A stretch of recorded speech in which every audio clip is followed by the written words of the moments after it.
A ver, así tal cual hicimos en corazón, en pulmones. Cuando vamos a hablar de un órgano, primero tenemos que saber en qué espacio se desenvuelve este órgano. En este caso, cuando empezamos a hablar del riñón y las vías urinarias, tenemos que ubicarlo en qué espacio se va a desarrollar. Y es un órgano que está ubicado en el espacio retroperitoneal.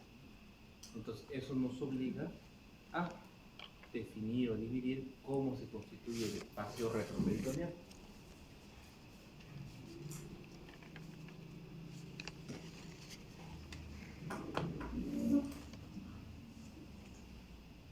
Entonces, cuando vemos el espacio retroperitoneal va a tener un límite superior que básicamente lo constituye el diafragma. Va a tener un límite inferior que lo constituyen la base del sacro, las crestas ilíacas, la rama superior del pubis y el diafragma pélvico.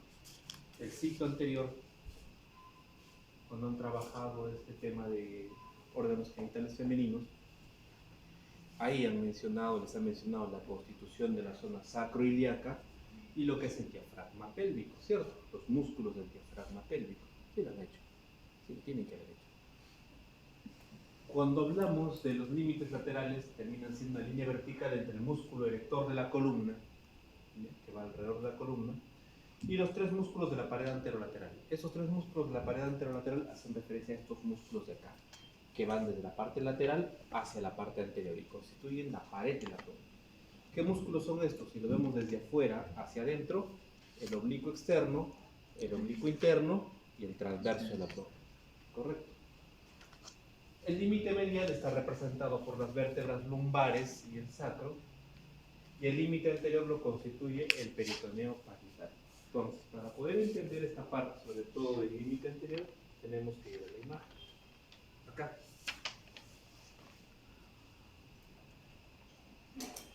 Entonces, cuando nosotros vemos un corte transversal del abdomen o de la cavidad abdominal, vemos un corte transversal del abdomen o de la cavidad abdominal, lo que nosotros tenemos que ver aquí es lo siguiente. La cavidad abdominal se va a dividir en dos espacios. Un espacio peritoneal y un espacio retroperitoneal. ¿Pero qué los divide a esto? Una hoja de peritoneo, el peritoneo posterior. Entonces, esta hoja de peritoneo posterior va a abarcar por delante de la estructura renal, por delante de la estructura renal va a envolver parte de lo que es el colon ascendente, va a pasar a través del páncreas, parte del duodeno y por delante del colon descendente, dejando todo este espacio hacia acá atrás dentro del espacio del retroperitoneo. Y todo lo que está de aquí hacia adelante, el espacio peritoneal. ¿Correcto? Ahora, esto va a generar inevitablemente que haya estructuras orgánicas que sean u órganos que sean retroperitoneales primarios y órganos que sean retroperitoneales secundarios. ¿Cuáles serán los primarios? Son aquellos en los que todo el órgano está dentro del espacio retroperitoneal, mientras que los secundarios son aquellos en los que una parte del órgano está en el retroperitoneo y otra parte en la zona peritoneal. ¿Se entiende? Es como que estuvieran conviviendo en ambos espacios. Vamos a ver ejemplos de esto. Órganos retroperitoneales primarios, principalmente tenemos a los riñones, y si están los riñones están las glándulas suprarrenales. Y si están los riñones, las glándulas suprarrenales, también están los vasos renales, las estructuras relacionadas con el hilo renal. ¿Qué más? Está la pelvis renal y el uréter. ¿Correcto? Todas esas estructuras están en el retroperitoneo. ¿Qué más? Encontraremos a la aorta y a la vena cava inferior. Esos son los órganos retroperitoneales primarios. Ahora, ¿también tenemos órganos retroperitoneales secundarios? Sí. ¿Cuáles son estos secundarios? 1, el páncreas. 2, el duodeno. ¿Por qué? Porque la hoja del peritoneo parcialmente lo envuelve a ambos, dejando una porción de órgano en la zona peritoneal y una porción de órgano en el retroperitoneo. El otro órgano con el que pasa esto es con el colon. El colon, en términos genéricos, tiene varios segmentos: colon ascendente, colon transverso, descendente, sigmoide, ¿cierto? Muy bien.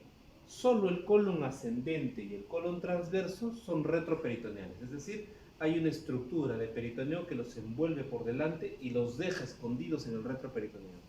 Mientras que el colon transverso, el sigmoides y el ciego quedan expuestos hacia adelante, es decir, son peritoneales. ¿Correcto? Son segmentos peritoneales. ¿Se entiende lo que son espacios y los órganos retroperitoneales primarios y secundarios? Sí. Muy bien. Ahora, esto es en un corte transversal, pero también tenemos que mirarlo en un corte coronal. En un corte coronal, o viéndolo de anterior a posterior, el retroperitoneo se va a dividir en zonas. Una zona 1, dos zonas 2 y una zona 3. Zona 1, o zona centromedial o zona vascular. Aquí vamos a tener como límite superior al diafragma, como límite inferior al promontorio sacro. ¿Es cierto? O sea, cuando ustedes han hecho la parte órgano femenino, han hablado de promontorio sacro y probablemente de los conjugados obstétricos a ese nivel, porque eso es netamente anatomía pélvica, ¿cierto? Bueno, parte ahí así. Porque cuando uno hace tacto vaginal, sobre todo en las gestantes, la única forma de determinar si es una pelvis adecuada para un parto es tocar el promontorio, ¿cierto? Eso nos habla de un diámetro obstétrico de 12 centímetros. Si lo tocas con facilidad, por ahí no baja. Si no lo tocas, por ahí se resbala. Parte de la señal que ustedes tienen que saberlo, y eso parte de la anatomía. Como límites laterales, el psoas ilíaco, porque el músculo psoas ilíaco nace en la columna vertebral y luego se desplaza hacia lateral para hacer piso a los triángulos de escarpa de cada lado, ¿cierto? Entonces, ¿qué va a contener este espacio? Si es un triángulo central, si es un espacio central o una zona vascular, principalmente contiene vasos. ¿Qué vasos? La aorta abdominal, la vena cava inferior, parte del páncreas, parte del duodeno. Esto es importante. Luego vamos a tener dos zonas 2, una zona 2 derecha y una zona 2 izquierda, que van a tener como límites, límite superior también al diafragma, límite inferior las crestas ilíacas, y los otros límites mediales vendrían a ser los psoas ilíacos, ¿correcto? ¿Qué va a contener estos espacios? Si estamos en el lado derecho, la zona 2 derecha, tendrá el riñón derecho, uréter derecho, glándula suprarrenal derecha y colon ascendente.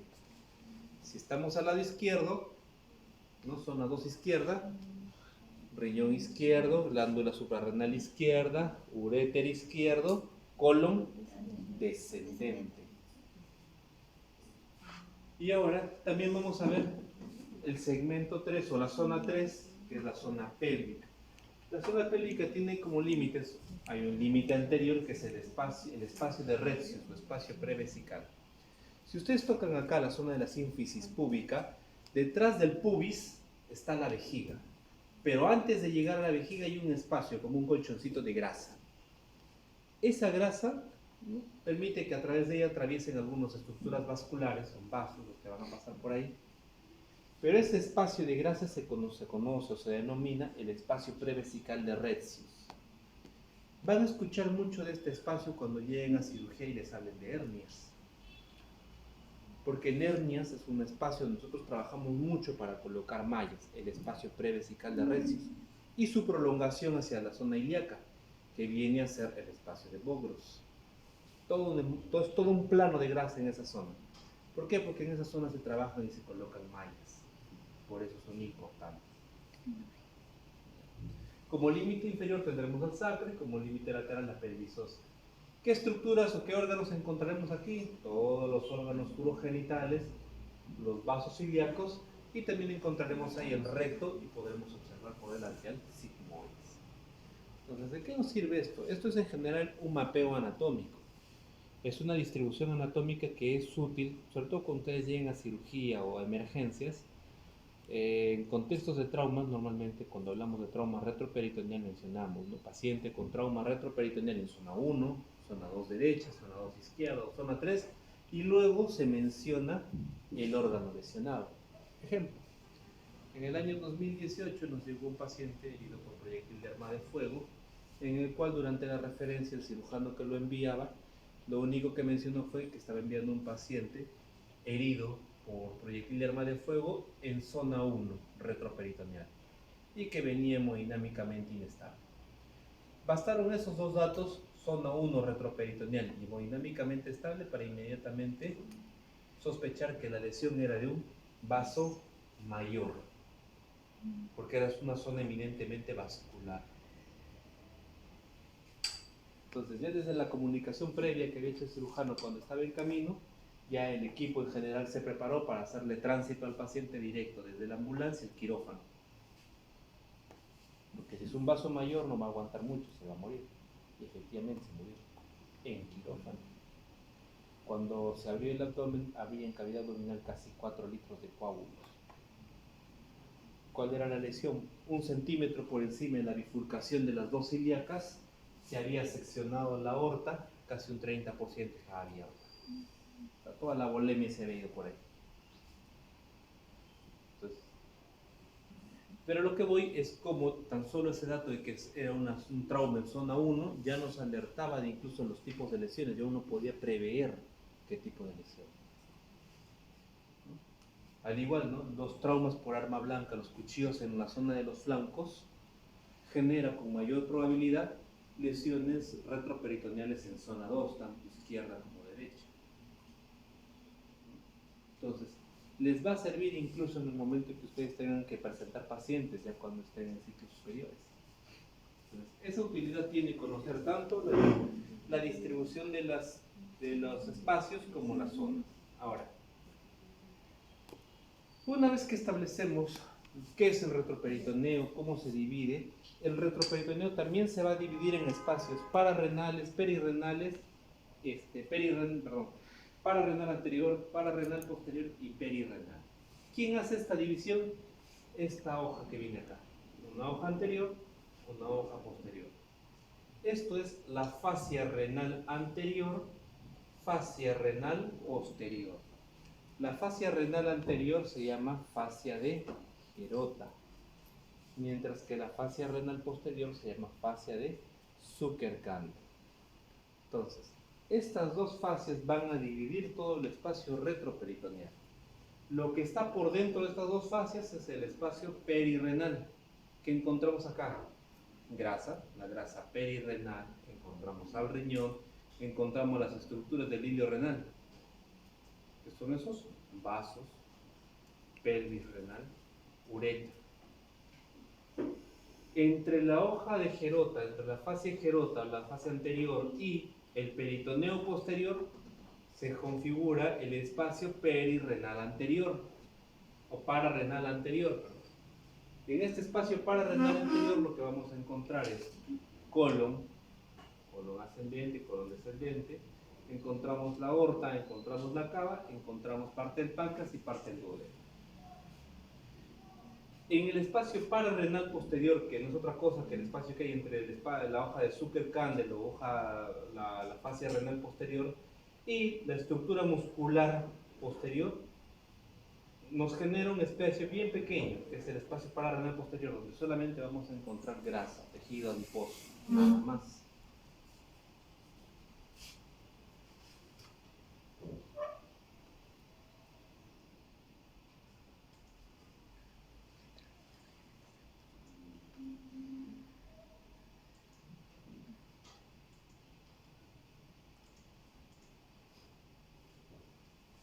Entonces, a ver, una vez que hemos definido los espacios, tenemos que irnos al órgano principal, en este caso el riñón. Fisiológicamente el riñón tiene más de 500 funciones, pero algunas de las más importantes tienen que ver con la osmolaridad y el pH sanguíneo, lo regula. Tiene que ver con el volumen total de la sangre, la volemia, y lo hace a través del control de diuresis y líquidos corporales. La presión arterial, la producción hormonal, la filtración de sustancias externas también es otra de sus funciones importantes. Y aquí en la producción hormonal lo más importante es la producción de eritropoyetina, ¿cierto? ¿En qué parte se produce la eritropoyetina? En el aparato yuxtaglomerular, ¿no? Entonces, cuando un paciente sufre de nefropatía, sobre todo los nefrópatas crónicos, los que van a diálisis, normalmente son anémicos, pero no son anémicos por falta de hierro, son anémicos por falta de eritropoyetina, porque la eritropoyetina es la que termina de estimular a la médula roja del hueso para producir elementos formes de la sangre, ¿correcto? Entonces, estos pacientes, así les des 1 litro de hierro, no va a mejorar su hemoglobina. Pero sí, el tratamiento es inyectarles eritropoyetina. Se les inyecta eritropoyetina para estimular esa médula ósea. ¿Correcto? Entonces, clínicamente estos pacientes nefrópatas lucen anémicos. Ellos hacen una palidez terrosa. Una palidez propia de la anemia.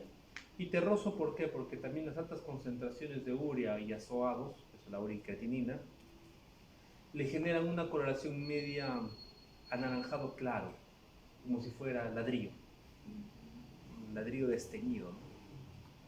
Bien bajito. A eso se le llama palidez terrosa, típico de los nefrópatas. Y si eso le sumas encima que el aliento tiene un fetor urémico, es decir, huele a orina el aliento, tú puedes estimar de que debe haber altas concentraciones de urea circulantes en sangre, ¿no? Al punto que literalmente su cuerpo está produciendo urea en grandes cantidades.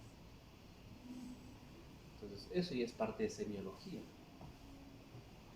También regula el estado ácido-base a través de lo que es de regular la excreción de hidrógeno, manteniendo el pH sanguíneo entre 7.35 y 7.45. Anatómicamente, ambos riñones se van a encontrar entre los procesos transversos entre T12 y L3, siendo el riñón izquierdo más cerca al plano transpilórico, es decir, a una línea imaginaria trazada que atraviese la zona del píloro. Entonces, también tenemos que tener en cuenta que el riñón derecho va a estar más abajo que el riñón izquierdo, aproximadamente son 5 centímetros y medio o un cuerpo vertebral debajo del riñón izquierdo. ¿Por qué?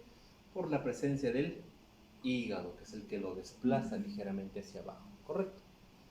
Además tenemos que tener en cuenta que los polos superiores renales están más cerca el uno del otro que los polos inferiores. Ambos polos se dirigen hacia medial, hacia la línea media longitudinal. Esa es su orientación. Se dirigen hacia el medio y hacia adelante. Esa es la posición típica de los riñones. Mientras que los polos inferiores se van alejando de la línea media y se van yendo hacia atrás, en la ligera angulación hacia atrás. Este es en cuanto a su ubicación. Aquí lo que estamos viendo es lo que hemos mencionado antes, la presencia del riñón con su zona del hilo renal y alrededor aquí la fascia renal anterior, fascia renal posterior, fascia de Gerota, fascia de Zuckerkani, espacio perirrenal, espacio pararrenal anterior, espacio pararrenal posterior. ¿Correcto?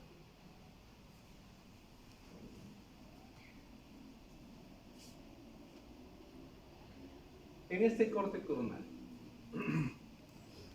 nuevamente, ¿no? Se hace mención al espacio renal anterior Gerota y el espacio renal posterior o de Zuckerkani. Con ese mismo epónimo lo van a encontrar en el átreo. Ahora acá, ¿qué es lo más importante en esta figura? Lo siguiente, esto es el riñón derecho, este es el hígado. Entre ambos, su estructura peritoneal o los repliegues peritoneales literalmente están juntos, están pegados. Es decir, entre ambos se genera un espacio, que es el espacio hepatorrenal, también conocido como espacio de Morrison. Este espacio es un espacio virtual, que solo se hace real cuando hay patología de por medio. Es decir, estas dos hojas están pegadas siempre.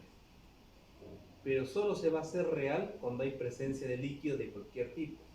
Puede ser sangre, bilis, pus, contenido gástrico, contenido intestinal, líquido asítico, orina, etc. Entonces, cuando haya cualquier líquido que ocupe la cavidad abdominal, inmediatamente se mete en esos espacios, ¿no? Generando que el espacio de Morrison se haga visible, ¿no?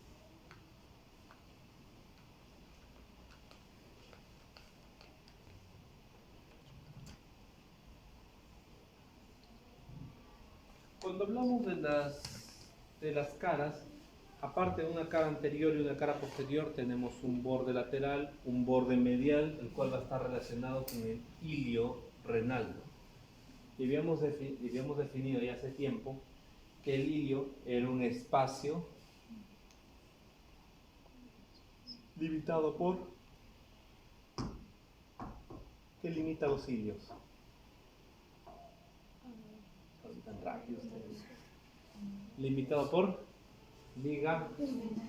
ligamentos que permiten la entrada y salida de estructuras vasculares, estructuras linfáticas y conductos.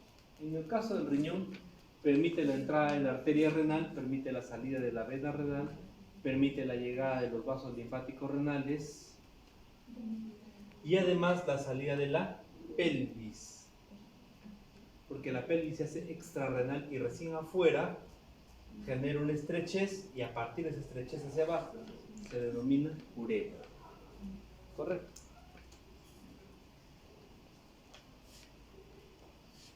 Ahora, cuando vemos sus relaciones,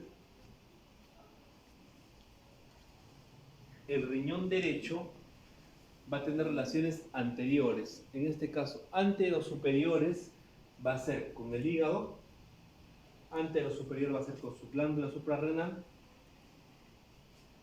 Relaciones anteroinferiores va a ser con el ángulo esplénico, el ángulo hepático del colon. Su relación medial va a ser con el duodeno, sobre todo con la segunda porción duodenal. Y por cercanía también algunos consideran la cabeza y el cuello pancreático también como parte de ese vecindario anterior, medial. Y ahí más. Ahora, el riñón izquierdo se va a relacionar, la parte anterosuperior se va a relacionar con el vaso.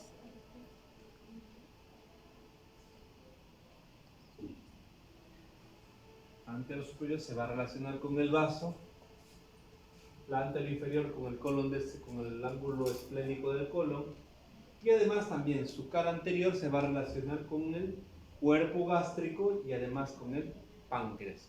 ¿Con qué parte del páncreas? Con la cola pancreática.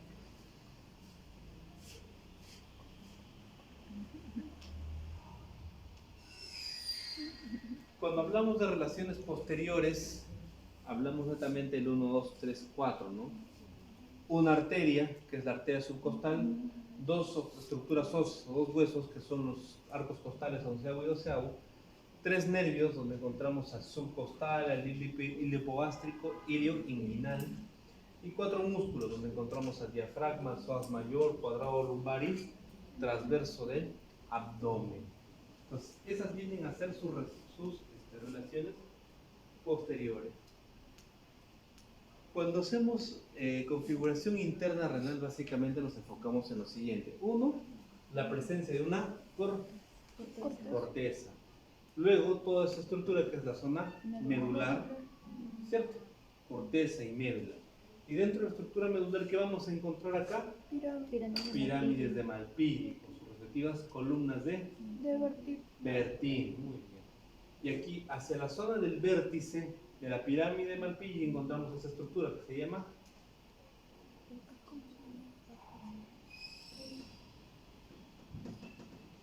¿cómo se llama? ¿Cómo se llama en esa zona? Los vértices de la pirámide renal. La papila renal. Papila renal. Ahora, alrededor de cada pirámide, se va a distribuir una serie de conductos. que van a ser los, ¿cómo se llaman sus conductos? Que van a recibir la orina.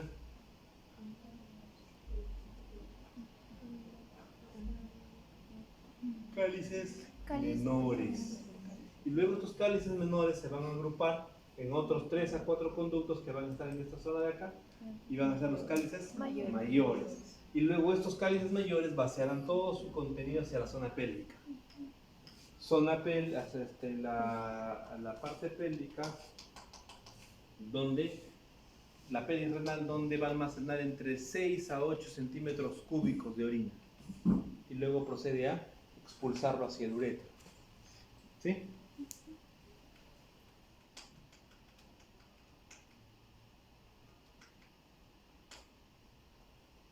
También es importante lo siguiente, recordar en la irrigación que no solo la irrigación proviene de la arteria renal de cada lado, o sea, derecha o izquierda, sino que antes de entrar completamente en el ilio, la arteria renal va a generar ramas, en este caso 5 ramas segmentarias, que van a dividir al riñón en 5 segmentos.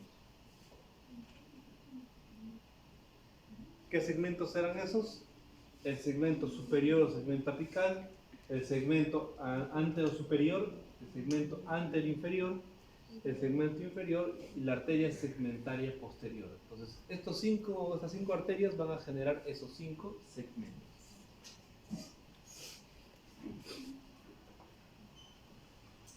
Cuando hablamos del drenaje venoso, tenemos que mencionar que alrededor del riñón existen múltiples círculos venosos que van a drenarlo. En este caso, acá lo mencionan como las perifrénicas.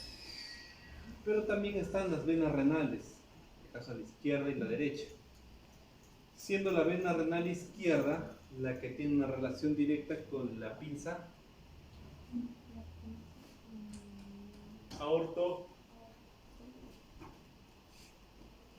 aortomesentérica.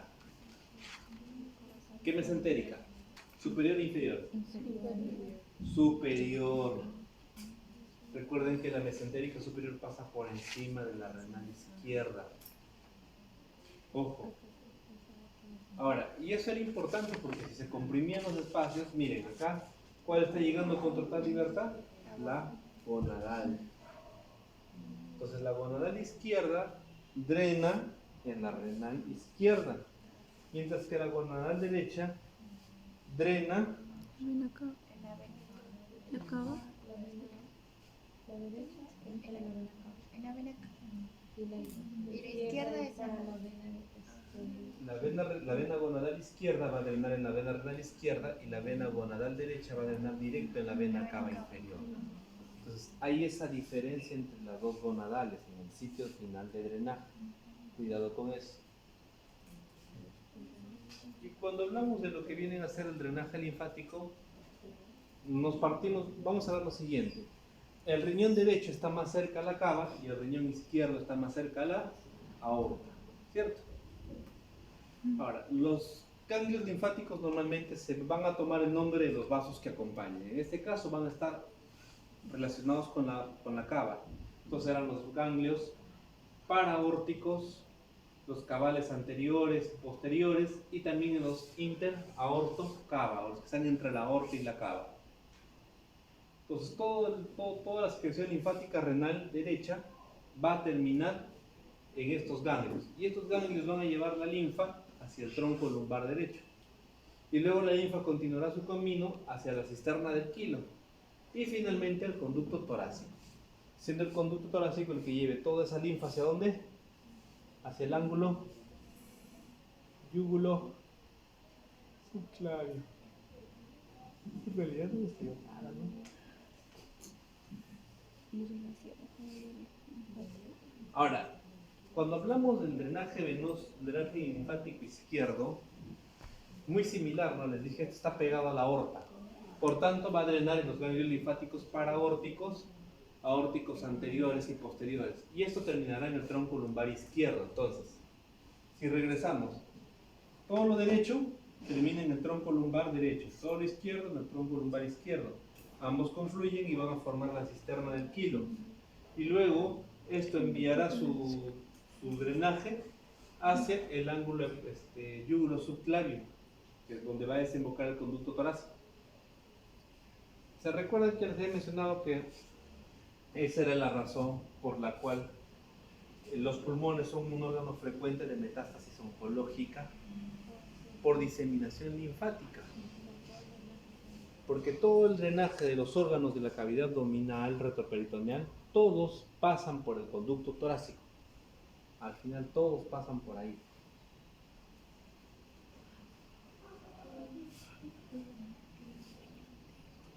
Ahora, cuando hablamos de inervación, vemos lo siguiente. Uno, todo se basa en el plexo renal. Y este actúa mediante sus fibras simpáticas y parasimpáticas. Sus fibras simpáticas que van a actuar a través de los esplácnicos torácicos para regular el tono vascular. Mientras que el parasimpático lo hace a través del vago, ¿no? Y ahora, cuando vemos los síntomas sensitivos, acá se dibuja lo siguiente. Todas las estructuras lumbares, el su dermatoma, T10, T11 que están en esta zona, tienen como ganglio definitivo el ganglio espinal a nivel de T10 y T11. Tiene dos ganglios. Pero ahí va a concentrar no solo las fibras sensitivas que vienen de los músculos, sino también de la piel, también de los riñones y de la parte superior de los uréteres. ¿Correcto? Entonces, eso va a hacer de que por si a veces vamos a recibir pacientes que tienen dolor en zona lumbar.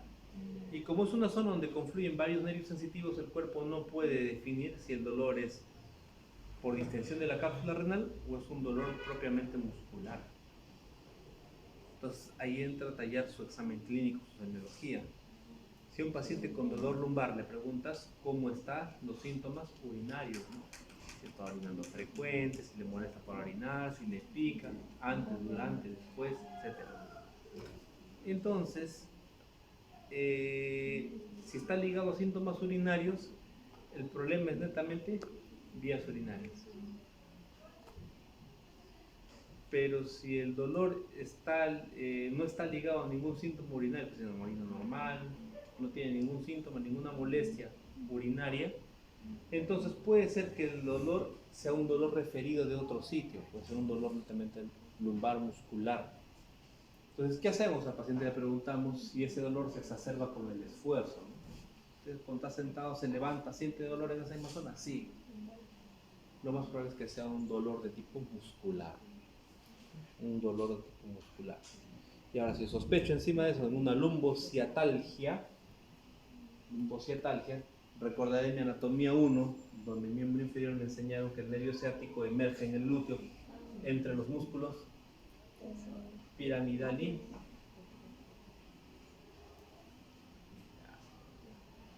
entonces, al emerger entre esos dos músculos y el espacio es muy pequeño, puede generar dolor, adormecimiento.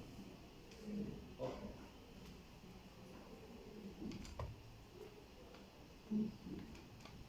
Entonces, ¿hasta ahí se entiende? ¿Hasta ahí se entiende?